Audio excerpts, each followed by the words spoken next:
आज हम लोग सॉल्व करेंगे क्लास 10th का model paper set 4।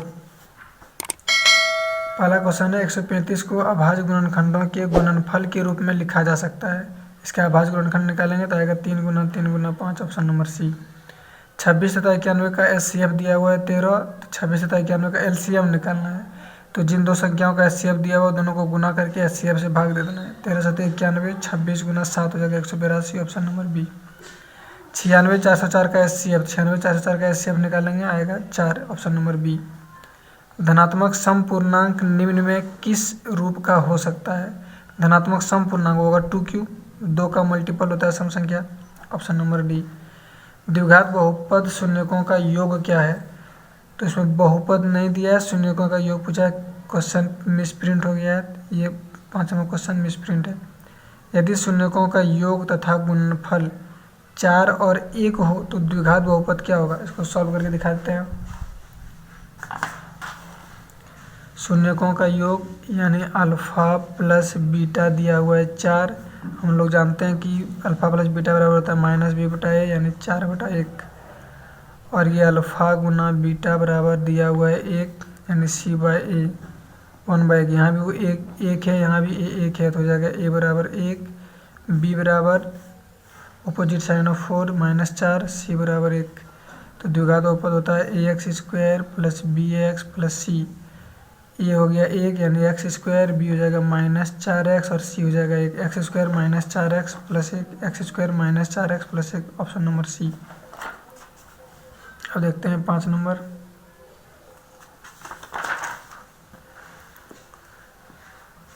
Sorry 7 number. किसी बहुपद px के लिए ग्राफ आकृति में दिखाया गया है। बहुपद के शून्यकों की संख्या क्या होगी? शून्यकों की संख्या मतलब दिया गया ग्राफ x एक्सिस को कितनी बार काट रहा है? सिर्फ एक बार, तो शून्यकों की संख्या हो जाएगा 1, ऑप्शन नंबर बी। समीकरण युग्म 2x प्लस 3y प्लस 4 बराबर 0, 6x plus 9y plus 11 equal to 0 का अद्वितीय हल होगा, अनेक हल होगा, कोई हल नहीं होगा, दो हल होगा। इसको चेक कर लेते हैं a1/a2 से। तो इसमें हो जाएगा इस इक्वेशन के लिए a1 हो जाएगा 1, 2, b1 हो जाएगा 3, c1 हो जाएगा 4 और a2 हो जाएगा 6, b2 हो जाएगा 9 और c2 हो जाएगा 11। तो a1/a2 निकलेगा 2/6 यानी 1/3। b1/b2 हो जाएगा 3/9 यानी ये भी हो जाएगा 1/3 और c1/c2 निकल जाएगा 4/11। तो इसमें देख रहे हैं साफ साफ कि a1/a2 बराबर आ रहा है b1/b2 लेकिन नॉट इक्वल टू आ रहा है c1/c2, यानी रेखाएं समांतर है कि इसका कोई हल नहीं होगा, ऑप्शन नंबर सी। रेखाएं 2x प्लस 3y बराबर 5 और 4x प्लस 6y बराबर 15 का अद्वितीय हल है, दो हल है, इसको भी चेक करते हैं। तो इसमें हो जाएगा a1 बराबर 2, b1 बराबर 3, 5 इधर आ जाएगा, c1 बराबर -5। इसमें हो जाएगा a1 बराबर 4, b1 बराबर 6, c1 बराबर 15 इधर आएगा -15। तो a1/a2 सब जगह 2 हो जाएगा। a1/a2 हो जाएगा यहाँ 2/4 यानी 1/2। b1/b2 हो जाएगा 3/6 यानी 1/2 और c1/c2 -5/-15 यानी हो जाएगा 1/3। तो इसमें देख रहे हैं कि a1/a2 बराबर आ रहा है b1/b2 का, नॉट इक्वल टू c1/c2, तो ये भी समांतर होगा, इसका कोई हल नहीं होगा, तो ऑप्शन नंबर डी। रैखिक समीकरण x बराबर a और x बराबर b का ग्राफीय निरूपण। समांतर संपाती a और b दोनों ये रेखाएं प्रतिच्छेद करेंगी। देखते हैं x बराबर a, ये x एक्सिस x डैश, ये y और ये y डैश, ये 0। x बराबर a मतलब x पर कोई बिंदु एक a होगा, मान लेते हैं यहाँ है ये। और x बराबर b भी कोई बिंदु होगा, ये a मान लेते हैं यहाँ b। या फिर हो सकता है दोनों नेगेटिव माइनस में हो जाए, माइनस से में आ जाए, किसी तरह भी जिस तरह भी आए दोनों रेखाएं हमेशा समांतर होंगी। इसका मतलब इसका हो जाएगा option number A. 11 number 3x plus Y बराबर 14 और 2x minus Y equal to 1, Y का मान क्या होगा? तो इसको जब विलोपन उद्देश्य सॉल्व करेंगे तो वाई वाई कैंसिल, 3 2 5, 14 1 15, यानी x बराबर हो जाएगा 3। x का मान 3 आ जाएगा तो इसमें बिठा देंगे 3, 3 3 9, 9 उधर जाएगा 5, यानी y का मान निकल जाएगा 5, ऑप्शन नंबर डी। अब दो चर वाले रैखिक समीकरण ax plus b y plus c बराबर 0 के कितने हल होते हैं? तो दो चर वाले रैखिक समीकरण के अनंत हल होते हैं। x प्लस वाई बराबर 14 और x माइनस वाई बराबर 4 का क्या हल होगा? विलोपन विधि से हल करेंगे 2x 18, x इक्वल टू 9 हो जाएगा, x बराबर 9 हो जाएगा, 9 हो जाएगा 5, यानी x बराबर 9, y बराबर 5, ऑप्शन नंबर डी। द्विघात समीकरण का मानक रूप है, द्विघात समीकरण का मानक रूप यानी व्यापक रूप होता है ax square plus b x plus c बराबर 0। अगर द्विघात बहुपद पूछ दे तो बराबर 0 सिर्फ हट जाएगा, ax square plus b x plus c हो जाएगा। यदि द्विघात समीकरण ax square plus b x plus c बराबर 0 के मूल वास्तविक एवं समान हों तो मूल क्या होंगे? तो मूल होंगे -b/2a, ऑप्शन नंबर सी। कैसे दिखा देते हैं? ax square plus b x plus c बराबर 0 बोलते हैं, इसके मूल समान हो तो मूल समान हो यानी d बराबर 0। और द्विघात समीकरण का मूल निकालने का सूत्र -b plus minus √d/2a -b plus minus d है 0 तो 0/2a, तो -b/2a और -b/2a, तो दोनों का दोनों मूल -b/2a हो जाएगा। द्विघात समीकरण 9x square minus 6x plus 1 बराबर 0 का विविक्त कर क्या होगा? यही निकाल लेते हैं विविक्त कर इसका, यानी D. B square minus 4ac तो -6 का स्क्वायर माइनस 4ac, 4 गुना 9 गुना 1, 36 माइनस 36 यानी 0, तो ऑप्शन नंबर सी। निम्न में द्विघात सूत्र कौन है? तो द्विघाती सूत्र ऑप्शन पीडीएफ में भी नहीं था इसलिए यहाँ नहीं आया, सूत्र हम लिख देते हैं द्विघात सूत्र x equal to -b plus minus √b square minus 4ac/2a। और देखते हैं अगला,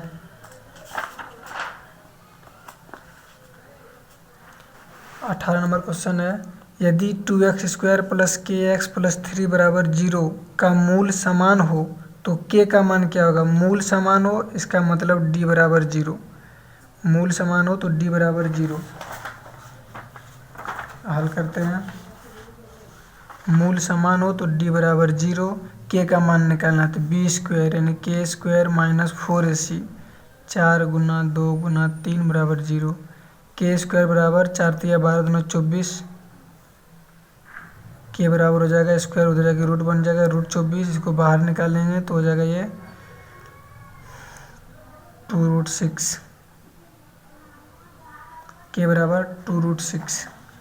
तो इसमें ऑप्शन नहीं दिया हुआ, इसको जब हल करेंगे तो आंसर इतना ही निकलेगा, k बराबर 2√6। यदि बी स्क्वायर माइनस 4ac बराबर 0 हो तो इनमें से मूल क्या होगा? तो बी स्क्वायर माइनस 4ac बराबर 0 यानी डी बराबर 0 है तो मूल बराबर और वास्तविक, ऑप्शन नंबर ए। द्विघात समीकरण x square minus x minus 6 बराबर 0 के मूल होंगे तो इसका मूल इजी है, जब निकालेंगे तो आंसर आ जाएगा,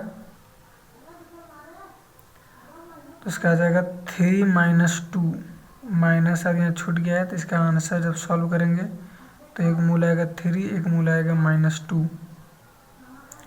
अगला क्वेश्चन है एपी 2 6 10 14 का सारवंतर क्या होगा? सारवंतर घटा देना है, 6 में 2 गया 4, तो बस इजी है, 4 हो जाएगा।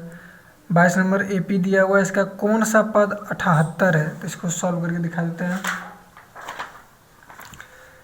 ए बराबर दे दिया है 3, डी हो गया 8 में 3 गया 5, अंतिम पद दे दिया है an 78, एन निकालना है तो हम लोग जानते हैं एन निकालने का सूत्र, तो a plus n minus 1 into d बराबर 78, ए कितना 3, n माइनस 1 इंटू डी हो गया 5, ये 78, n माइनस 1 इंटू 5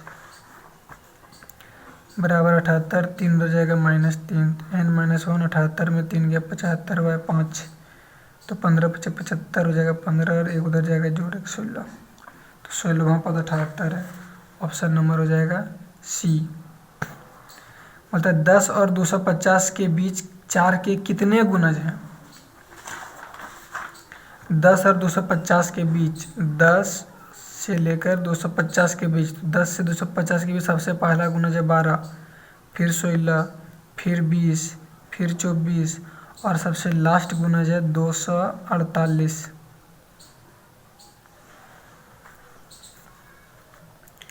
तो निकालना है कि इसमें कितने गुणज हैं। तो निकालते हैं। ए दे दिया है 12, डी हो जाएगा 4 और अंतिम पद दे दिया है 248।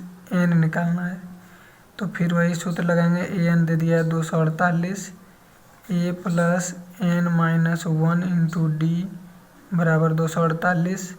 ए दे दिया है 12, ये हो जाएगा एन माइनस 1, डी हो गया है दे दिया है 4, एन माइनस 1 सॉल्व करते हैं तो 248 -12 और n माइनस 1, 248 में 12 जाएगा, बचेगा 236 और ये 4 भाजक बन जाएगा। तो हो जाएगा 4 पंचे 20, 4 9 36 प्लस 1 जुड़ जाएगा 60।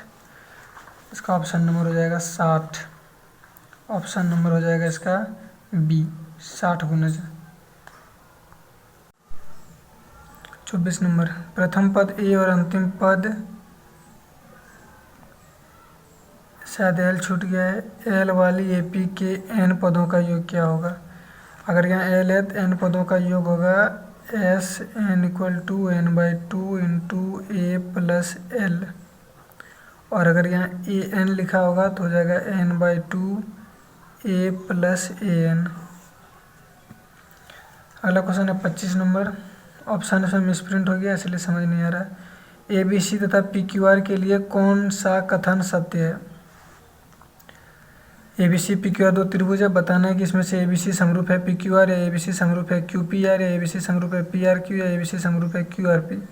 तो देखते हैं, इस सब का रेशियो चेक करते हैं। ए बी और पी क्यू का रेशियो, ए बी और पी आर का रेशियो 2 दूनी 4, 2/1 आएगा, इसका 5, इसका भी 2/1 आएगा, 3 दूनी 6, 2/1 आएगा। तो ये सभी भुजाएं समानुपाती हैं इसलिए समरूप तो होंगी। समरूप किससे होना है? तो देखते हैं 4 और 6 के बीच का कोण ए है, तो यहाँ भी 2 और 3 के बीच का कोण पी लेना होगा।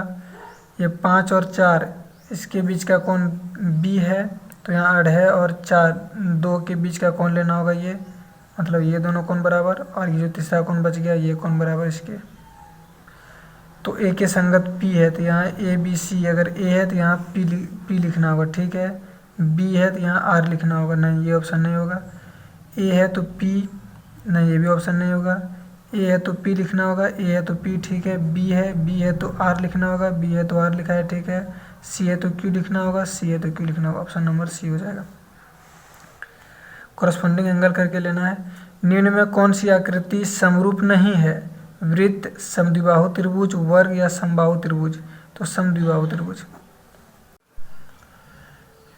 7वां क्वेश्चन है, आकृति में यदि डी समांतर बी सी हो तो AD बराबर 3 cm आकृति में दिया हुआ है, फिगर नहीं है। तो क्वेश्चन देखते हैं फिर बाद में अलग से डाल देंगे, क्वेश्चन मिस्टेक लग रहा है। 28 number, A B C figure यहीं बना देते हैं। ए बी सी और पी क्यू आर, यहाँ समरूप छूट गया है, पी आर क्यू है, पी आर क्यू समरूप हो, और ए बराबर 30 है, ये 30, बी है 70, सी है 80। तो पूछा है क्यू का मान क्या होगा? क्यू का मान, तो यहाँ ए संगत है पी के, ए बराबर पी, ए 30 है तो ये भी हो जाएगा 30, और बी संगत है आर के, बी अगर 70 है तो ये आर भी हो जाएगा 70, और सी अगर 80 है तो सी क्यू भी हो जाएगा 80 डिग्री। ऑप्शन नंबर हो जाएगा इसका सी।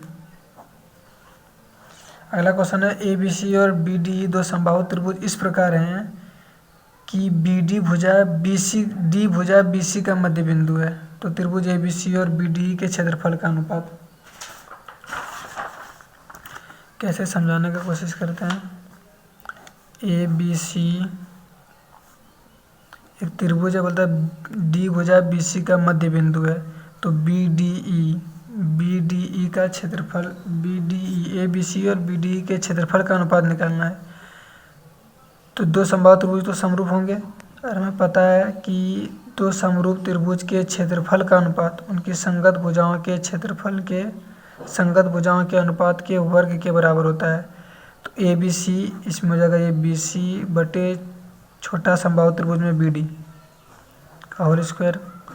अब ये D BC का मध्य बिंदु है, तो BC को लिख सकते हैं ट्वाइस BD बाई BD का होल स्क्वायर। BD कैंसिल हो जाएगा, 2/1 का स्क्वायर, तो 2 का स्क्वायर 4/1 यानी 4:1 हो जाएगा, 4:1 यानी ऑप्शन नंबर हो जाएगा C। अगला क्वेश्चन है, 10 मीटर लंबी सीढ़ी दीवार पर टिकाने पर भूमि से 8 मीटर की ऊंचाई पर 36 खिड़की तक पहुंचती है। दीवार के आधार से सीढ़ी के निचले सिरे की दूरी क्या होगी? ये 10 मीटर लंबी एक सीढ़ी, एक सीधी दीवार है, मान लेते हैं ये तिरछी टिकाते हैं ये, तो 10 मीटर, ये 8 मीटर ऊंचाई पर स्थित खिड़की तक पहुंचती है, तो इसके दूसरे सिरे और दीवार के आधार ये बीच की दूरी निकालना है। पाइथागोरस से हल कर देंगे, अंडर रूट कर्ण का स्क्वायर माइनस लंब का स्क्वायर, तो हो जाएगा 100 माइनस 64 यानी 36, 6 मीटर हो जाएगा, ऑप्शन नंबर C। एक समद्विबाहु त्रिभुज ABC में AC बराबर BC और AB स्क्वायर बराबर ट्वाइस AC स्क्वायर हो, AB स्क्वायर बराबर ट्वाइस AC स्क्वायर हो, निम्नलिखित में कौन सा कथन सत्य है? तो निम्नलिखित कौन सा कथन सत्य है? तो हो जाएगा कौन, C समकोण है, क्योंकि AB स्क्वायर कर्ण है, AB स्क्वायर AB को लेना होगा कर्ण, तो बचेगा C कौन समकोण हो जाएगा। वृत्त तथा उसकी स्पर्श रेखा के उभयनिष्ठ बिंदु को क्या बोलते हैं? तो स्पर्श रेखा के उभयनिष्ठ बिंदु को स्पर्श बिंदु।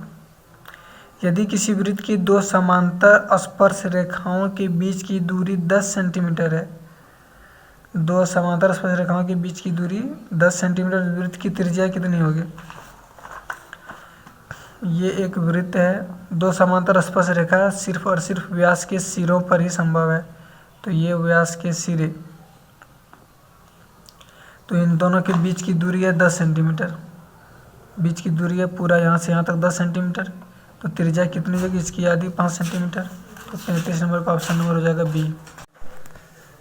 O केंद्र वाले वृत्त में PT तथा TQ वृत्त की दो स्पर्श रेखाएं इस प्रकार हैं कि POQ, कौन POQ 80 डिग्री है, तो कौन PTQ कितना होगा?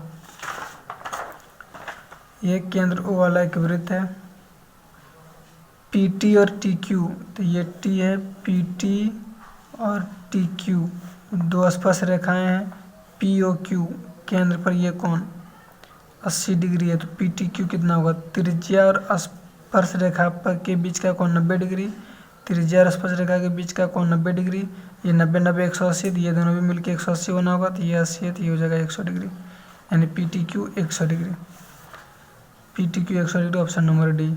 स्पर्श बिंदु पर खींची गई त्रिज्या उस पर लंब होती है, ऑप्शन नंबर A। R त्रिज्या वाले वृत्त के उस त्रिज्यखंड का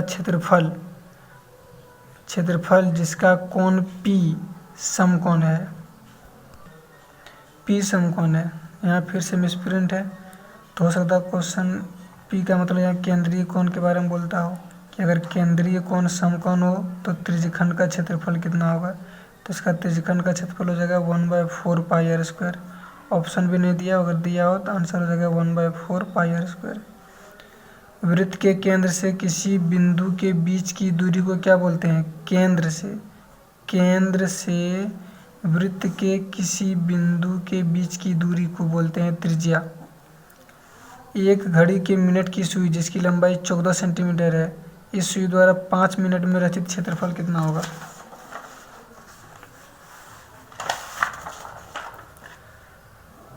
मान लेते हैं ये एक घड़ी है, सुई 14 सेंटीमीटर लंबी है, 5 मिनट में कितना क्षेत्रफल? मिनट की सुई 1 मिनट में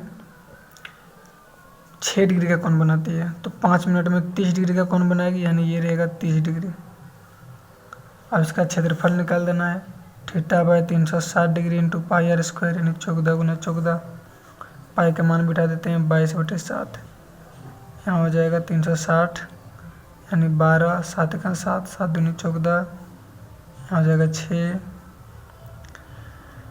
द्वितीय 6, 2 7 14, 22 7 154, 154/3, 154/3, 154/3। यहाँ हो सकता है 3 मिस्टेक से छूट गया हो, 154/3 सेंटीमीटर स्क्वायर हो जाएगा, या फिर इधर मिस्टेक से 100 लिखा नहीं, मिसप्रिंट हो। थीटा केंद्रीय को अनुरार त्रिज्या वाले त्रिज्यखंड का क्षेत्रफल, तो जगह θ/360 इंटू πr²। ऑप्शन नहीं दिया हुआ है इसमें। 40 नंबर क्वेश्चन, त्रिज्या 21 सेंटीमीटर वाले वृत्त का चाप केंद्र पर थीटा का कोण अंतरित करता है, चाप द्वारा बनाए गए त्रिज्यखंड का क्षेत्रफल क्या होगा? तो हो जाएगा 60 डिग्री थीटा, θ/360 इंटू πr²। पाई का मान 22/7, आर है 21 सेंटीमीटर गुना 21। सॉल्व करेंगे 6, 7 या 21, 2 11, तो 21 गुना 11 हो जाएगा 231 सेंटीमीटर स्क्वायर। ऑप्शन नंबर सी।